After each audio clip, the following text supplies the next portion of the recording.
on censorship and on leaks. Fantastic. Yeah, I knew you'd say that. So, Racket News is, of course, Matt Taibbi's Substack that he's been doing for years. One of the... Two people will get that reference. Yeah. One of the regular columns that he's written is called Meet the Censored. And he's featured John Farina, and he's featured several others, and I think he'll even shout them out. But now he is going to write a column about him being censored, which is pretty interesting, right? So Elon Musk portion of the Twitter file story meets its M. Night Shyamalan ending on the WTF week to end all WTF weeks. I love the way this guy writes. So let me blow this up a little bit more. There you go. Nearly 5 months ago, Matt was presented with the rare opportunity to look through the internal correspondence at Twitter. A small group of other journalists and writers soon jumped down the rabbit hole to join the 1 in a million search. At the time, the company was just completing a contentious sale, which featured multiple stop-starts legal actions, along with competing furious public relations campaigns. New owner Elon Musk accused the old regime of lying about the percentage of monetizable daily active users, MDAU, on the platform. That's how much they were real traffic versus how much was spam. And he was obviously overpaying and insisted that he was an advocate of the right to speak freely within the bounds of the law. Sure, Elon. With your defense contracting contracts. I was amazed at this story's coverage. From Guardian last November, Elon Musk's Twitter is fast proving that free speech at all costs is a dangerous fantasy. From the Washington Post, Musk's free speech agenda dismantles safety work at Twitter, insiders say. It's just really weird. The Post story was about the troubling decision to reinstate the Babylon Bee, which is like the Onion for right-wingers, right? And numerous stories like it implied around the world that if this free speech agenda was imposed. I didn't have to know any of the particulars of the intramural Twitter dispute to think anyone who wanted to censor the Babylon Bee was crazy. To paraphrase Vonnegut, going to war against a satire site was like dressing up in a suit of armor against a hot fudge sundae. This was an obvious moral panic, and the very real consternation in papers like the Washington Post and sites like Slate over these issues seemed to offer the new owners of Twitter a huge opening.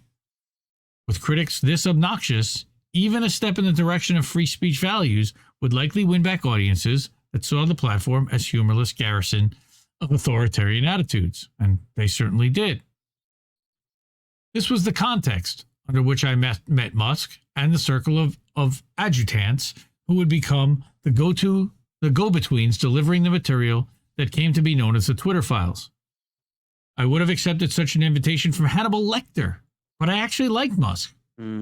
His distaste for the blue check thought police who'd spent more than a half year working themselves into hysterics at the thought of him buying Twitter, which had become the private playground of entitled mainstream journalists, appeared rooted in more than just personal animus. He talked about wanting to restore transparency, but also seemed to think his purchase was funny, which I also did. Spending $44 billion with a laugh as even a partial motive was hard not to admire. And Matt is a pretty snarky, sarcastic dude, so I definitely could see him laughing at that. But moreover, the decision to release the company's dirty laundry for the world to see was a potentially historic act. To this day, I think he did something incredibly important by opening up these communications for the public. Sure, you would think that. Normally, when someone comes to you with a story, you ask what it is they want or expect out of press coverage, both so you can understand their motives and to avoid misunderstandings later on. I asked the question, but I can't say I ever fully understood the answer. It didn't matter. Within a few days of seeing documents, it was clear we were looking at something bigger than us, Musk, or Twitter, more or less completely obviating the motivation question as far as I was concerned. He went into the project expecting to answer a few narrow questions, maybe about how internal content moderation worked, or if federal law enforcement made an inappropriate call or two to discourage high-profile stories. Remember, in the pre-Twitter Files world, Twitter was still denying that it shadow banned people at all. We do not, they'd explain. right? Also, the notion that there had been any contact at all between the FBI and a company like Facebook ahead of the Hunter Biden laptop story was a national scandal after Zuckerberg blurted out something along those lines to Joe Rogan. I remember that. Just one possible recommendation made headlines, let alone regimes of spreadsheet requests, right? Actually, it's reams or regimes or whatever you want to call it. But when we got into the Twitter files, we were caught off guard. The content policing system was more elaborate and organized than any of us imagined. A communications highway had been built in linking the FBI, the Department of Homeland Security, the Office of the Director of National Intelligence, with Twitter, Facebook, Google, and a slew of other platforms. Among other things, this looked more like a cartel than a competitive media landscape, and I had an uneasy feeling early on that publicizing this arrangement might create a host of unanticipated problems for everyone involved. Still, there was no question this was in the public interest, so we kept going. Right? About 2 weeks into the Twitter Files project, the company suspended the accounts of CNN's Donnie O'Sullivan, Ryan Mack of the New York Times, Voice of America's Steve Herman, and a few other social media personalities like Aaron Rupar, reportedly for sharing information about the movement of Elon's private jet. His phone instantly blew up with wisecracks. I must have missed John Stuart Mill's private jet exception passage in On Liberty, texted one ball-busting friend. After about 6 ringtones, I rolled my eyes, popped an Advil, turned my phone off knowing what was coming.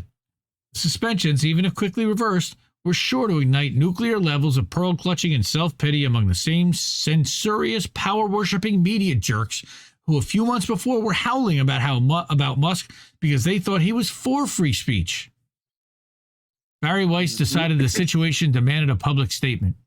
I absolutely respected the decision, but disagreed.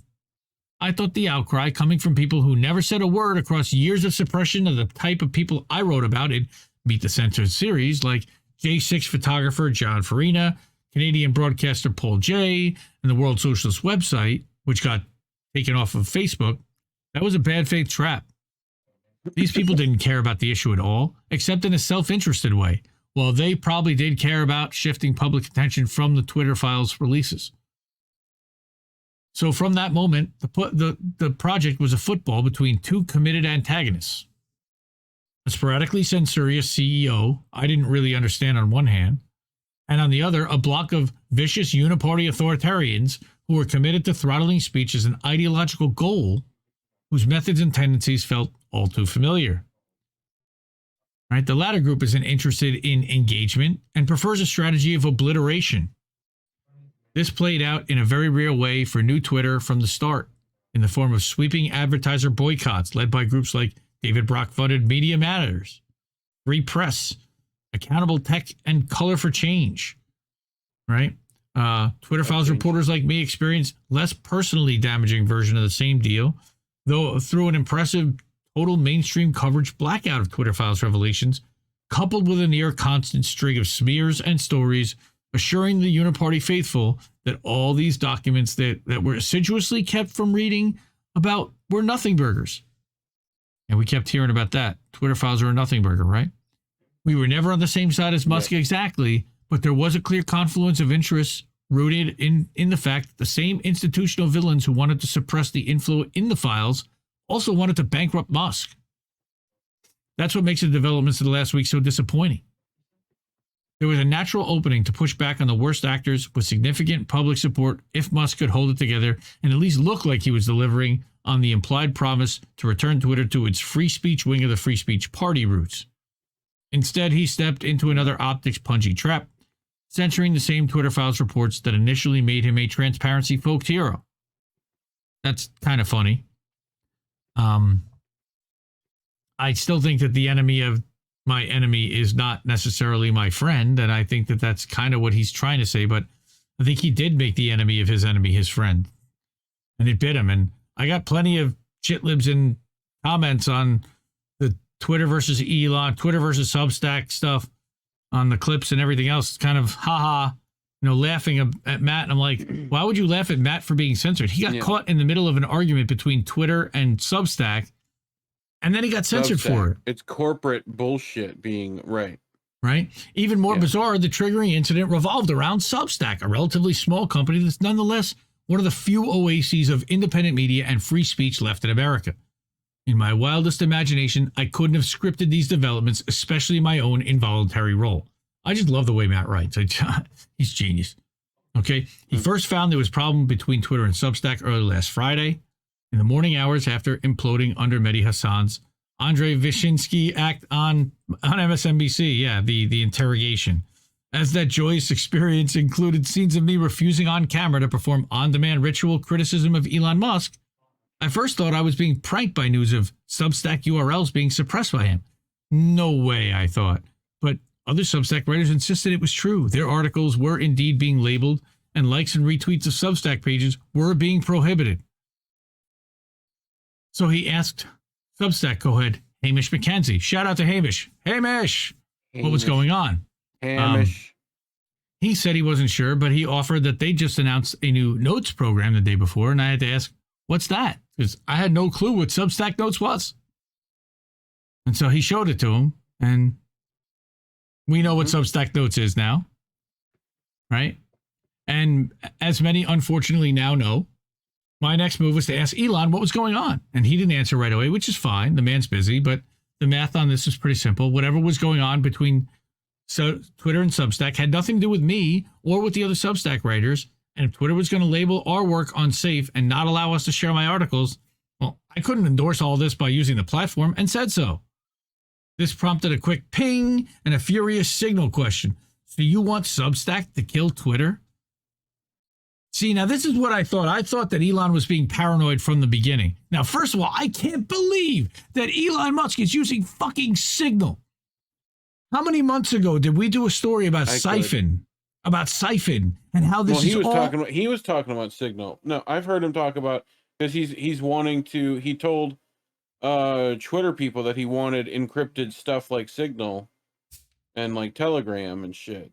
Yeah, except that Signal is hacked and it's compromised, and we know this, that it's part of Siphon. Wow. Yeah. Elon knows this. Maybe. He's a government contractor. Of course he knows this. So Matt stunned. I thought about asking him if he was okay. Substack is like 1,000 times smaller than Twitter, but figured that wouldn't go over well, and I tried a Socratic approach. What would he have me do if I couldn't share the links and market my work? His answer was post articles to Twitter instead, enabling a subscription plan. I'd get more subscribers that way, I was told. This idea had come up about a month before, and I cheerfully declined, telling them I was happy where I was. I didn't think that had been a serious request, but now realized it might have been, and tried to focus on the next line of text. Skipping over to the part where it's weird and inappropriate to expect someone to leave a job, I moved over to a more bottom line observation, namely that if I moved, people would say I'm essentially an employee of Twitter, and both of us would never hear the end of it. Twitter. Right? Yeah. Then and now, he was genuinely trying to protect Elon from his own ideas. He didn't see it that way and said that was goodbye. Through a fatalistic laugh, I asked if this was because I wouldn't leave Substack, to which he reiterated it was because I'd chosen to support a company that wants to kill Twitter. Well, maybe. He was still shaking his head en route to Disneyland with his kids that night when he heard mid-flight that all his Twitter files threads had been disabled. All were frozen last Friday evening. I didn't even know this. Though Twitter fixed this that same night, I was next subject to what was described to me as a blanket search ban. To the outside world, this looked like shadow banning to a degree that was comical, even compared to the weirder edge cases we'd seen in the Twitter files. From M. Taibbi, Russia, no results, you get the chicken. From Taibbi, comma, Twitter. Twitter. Come on. Or Mueller. Yeah. During this time, I was also performatively unfollowed, what grade are we in, and had my Signal exchanges posted publicly. All this apparently because Elon somehow came to believe I was scheming to set aside work on the Twitter files to pursue my real goal, i.e. helping to kill Twitter by working with a company a tiny fraction of its size to build a social media app I'd never heard of. I've done a lot of drugs and can't remember ever reaching that level of paranoia. Now, I'm I'm not a simp for Elon Musk here, but I am going to try to explain. No. Or at least try to put myself. He did not invent this on his own. Somebody at Twitter put this in his head, told him this was happening, and told him this was what was going on. And that's why he thought this way. He didn't just make this up. He runs 4 companies. You think he's got time to focus on this? I don't. Maybe I'm wrong. Yeah. My feeling is probably not. Well, it could be. It doesn't even necessarily have to be someone at the company. It could be anybody. No, it was somebody at the company. Substack is trying to be a competitor. How else would they know? Who else would know or care? Besides somebody internally at Twitter, is my point. Mark but anyway. Cuban? I don't know. Pick somebody. The episode reminded him of Bananas when Woody Allen's fielding Mellish character toils with Marxist revolutionaries in a Central American jungle to change the system, only to see fearless leader Emilio Molina Vargas lose his mind after seizing power. From this day on, the official language of San Marcos will be Swedish, he says. All children under 16 are now 16 years old. Yeah, it's just kind of crazy. But in doing all this, Elon immolated the last remnants of any reputation he had as a free speech advocate and gave immeasurable succor to the assorted David Brooks, AOCs, Renee DeRestas, who view him as an antichrist. All now can point to his outbursts of cartoon censorship and argue individual eccentric CEOs are the real danger to free expression, not squads of executives working in oligopolistic secrecy with the FBI, DHS, and 10 million Pentagon-funded centers for securing whatever. It won't be true, but Elon's public meltdown will, in the short run, take a ton of pressure off these villains while accelerating the piranha frenzy currently skeletonizing Twitter's profits. All right, even given the recent craziness, he finds himself feeling bad for the guy. I personally do not. So, no one who's interested in continued releases of Twitter files reports doubts it, and I would have crawled across broken glass, eaten maggots by the bucket, anything. You can choose your own self-abasing image to keep doing Twitter file searches. No offense to Substack, but the idea that I would walk away from a story like that to be involved in some peripheral way with building a new social media startup is, to put it gently, bonkers. Okay, sure. You know, the thing is that Elon asked him, are you like a Substack employee? And he's like, no, like I get paid by my users. So he's not a Substack employee. He wasn't. Well, I thought that he was being paranoid and thought that Matt was actually secretly funneling him stuff.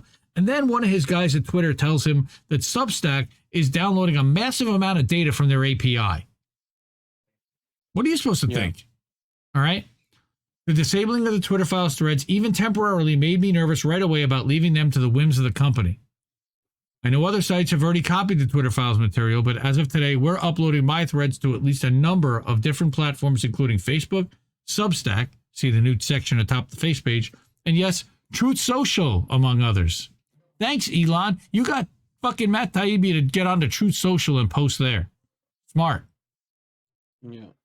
As for Twitter files reports, Elon apparently announced in the spaces that these are done. There's not much left, really, and that we need to move on. Oh, fuck you. Yep. Bruh. Yeah. That may be true as far as he's concerned, but we still have a lot of material, and more reports are coming. Holding up my end of the deal, these will appear on Twitter first. They just won't be on my account since I had another phrase here originally, but let's just say I can't see using Twitter after the events of last week. I remember what he wrote. I think I have it in my original email. Move along. Oh, the analogy that he gave is outrageous. I love it. So, en route to the beach this morning, I got a text from a friend teasing me about a news story saying I'd quit Twitter. He asked if I was going to write one of those self-pitying I'm leaving essays and requested for his personal amusement that I stretch the text to at least 10,000 words. I laughed, but this isn't that. It's more like Office Space. I'm not quitting Twitter. I'm just not going to go anymore. I just think I'm not going to go anymore. So I don't know. That's a great scene with Jennifer Aniston when he's sitting at Flingers. Yep. Chili's, Flingers, whatever it is. So it's not personal. I just can't drive traffic for any site that censored me. That's fair. These companies depend on our content to make money, and for years we've been rewarding all their dicking around with engagement and reality by handing them more eyeballs to sell. Frankly, if all accounts walked away in these situations, the platforms would have to cut this nonsense out pretty quickly. And I mean this sincerely. I've got nothing against Elon Musk. Thanks to him in the Twitter files, ordinary people know a lot more than they ever could have hoped to about how information is managed in this country. I'll personally always feel grateful for what he did, but he's high as Snoop in a weather balloon if he thinks banning commercial rivals is going to solve Twitter's problems. This whole thing's really a shame. That's what I said. And with apologies to his wife and children, he now really had to go back on vacation. That was like on Tuesday or Wednesday. And of course, he didn't fully go back on vacation, and he saw what was happening with the leaks. And I believe a day later, I believe that was the 12th that he wrote that article. Yep. The next day, here the crackdown cometh. Leaks for me and not for thee. So this is about Jack. Yep.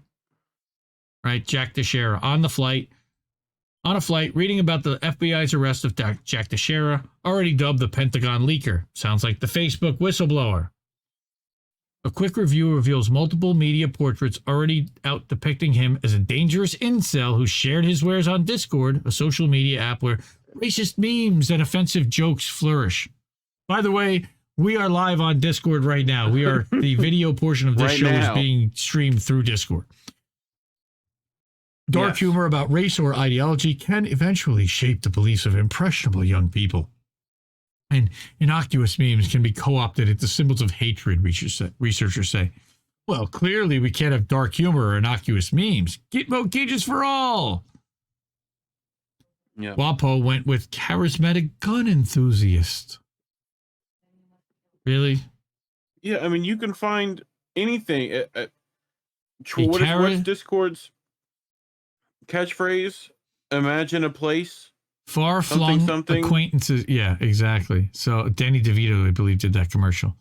New York Times summarized key points in the secret defense documents, which, among other things, suggested, quote, Ukrainian forces are in more dire straits than their government as acknowledged publicly.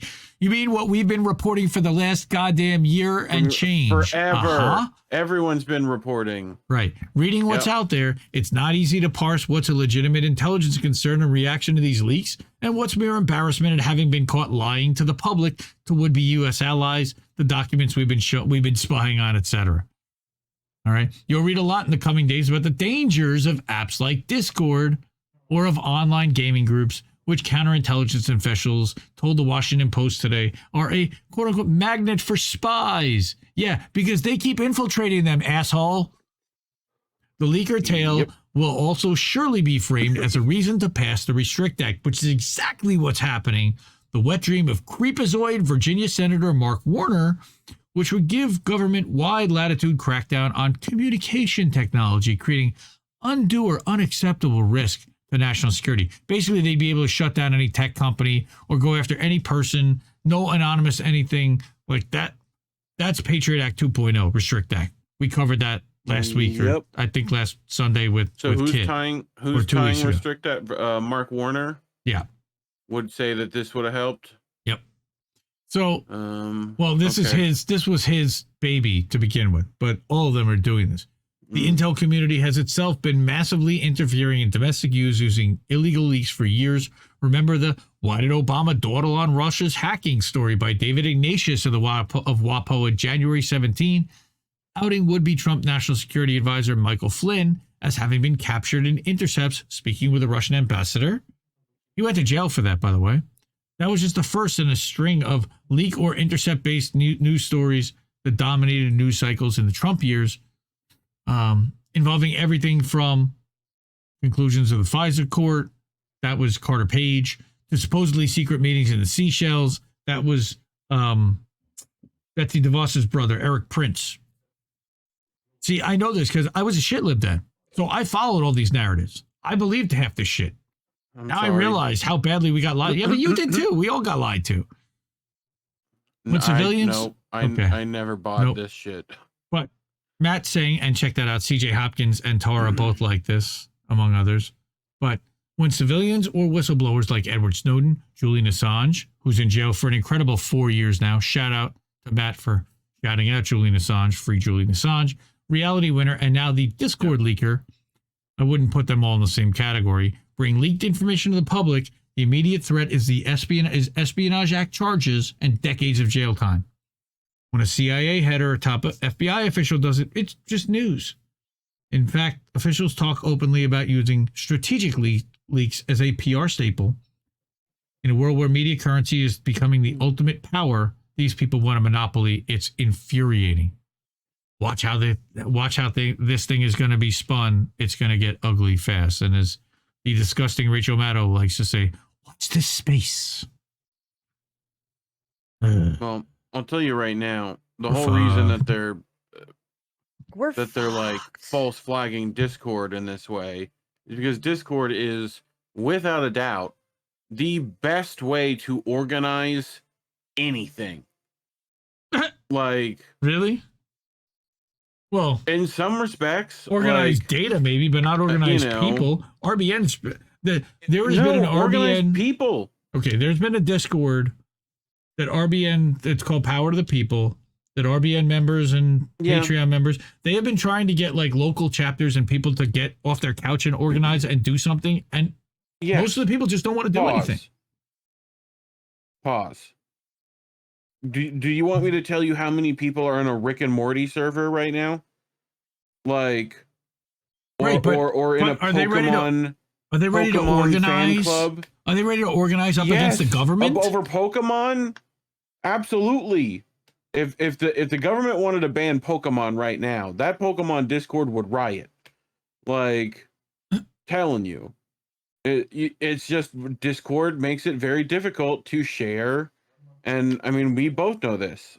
Like right now, the Jimmy Dore Discord has 1,000 plus members in it. That's tiny. Almost. That's nothing. Like, I know, but compared to like, that's 1,000 people that are following this one narrative, and it's enough for them to try to deal with us. Right, but there's all kinds of spooks ConvoCouch and had even bots less. And yes, we have 500. ConvoCouch had even less. Hours. Independentleft.media, by the way. I don't plug that enough, but we do have a Discord. By the way, with the website disappearing, all of the articles from the RSS feeds are going to go to the individual channels for all those content creators in our Discord. So that might be one of the best ways to keep up with the articles.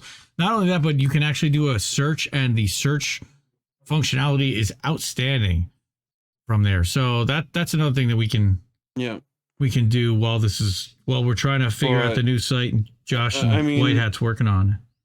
You laugh, but I mean, that does happen, like, and at a much more smaller level. Like, your group's swim team comes together and makes a Discord. That's organizing. Well, it's just an efficient way to organize. INN had a Discord for a little while. Yeah. For our I mean, yeah. The Discord we're in right now.